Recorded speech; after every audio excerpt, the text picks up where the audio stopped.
அத்தியாயம் 6. காதலும் கண்ணீரும். அடுத்த நாள் காலை வீடு வழக்கத்தை விட சீக்கிரமே விழித்தது. காற்றிலேயே ஒரு பதற்றம் கலந்திருந்தது. ராதா தன் அறைக்குள் நடுங்கிக் கொண்டிருந்தாள். கண்ணாடி முன்னாடி நின்று தன் முகத்தை பார்த்தாள். கண்களில் பயம், இதயத்தில் காதல். அப்பா என்ன முடிவு எடுப்பாங்க என்ற கேள்வி அவள் மனசை குத்தியது. வாசுகி மெதுவாக அவள் அறைக்குள் வந்தாள். ராதாவின் தோளில் கை வைத்தாள். பயப்படாதே, உண்மை பேசுறவங்க தோக்க மாட்டாங்க. ராதா அவளை கட்டி கொண்டாள்.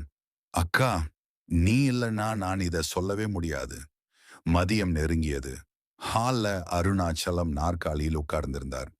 அவரின் முகத்தில் கடுமை, ஆனா அந்த கடுமைக்குள் ஒரு தந்தையின் பயம். ஈஸ்வரி பக்கத்துல அமைதியா. ராமு எதுவும் பேசாமல் அப்பாவை கவனித்துக் கொண்டிருந்தான். கதவு திறந்தது. ஒரு இளைஞன் உள்ளே வந்தான். தலை குனிந்து கைகளை ஒன்றாக சேர்த்து நின்றான். பெயர் என்ன? அருணாச்சலம் கேட்டார். ரவி. அவன் மெதுவாக தெளிவாக சொன்னான். என்ன வேலை? நல்ல வேலை இருக்கு.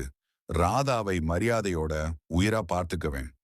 அவன் பேசின விதத்தில் அகம்பாவம் இல்லை, பயம் இருந்தது. ஆனா உண்மை அதைவிட அதிகம். அருணாச்சலம் ராதாவை பார்த்தார். அவள் கண்களில் கண்ணீர், ஆனா அந்த கண்ணீருக்குள் ஒரு தைரியம். இது உன் முடிவா? அவர் கேட்டார். ராதா தலையை ஆட்டி அவரின் கால்களை தொட்டாள். அப்பா, என் வாழ்க்கை இது. உங்களை விட்டு போகணும்னு நினைச்சதே இல்ல.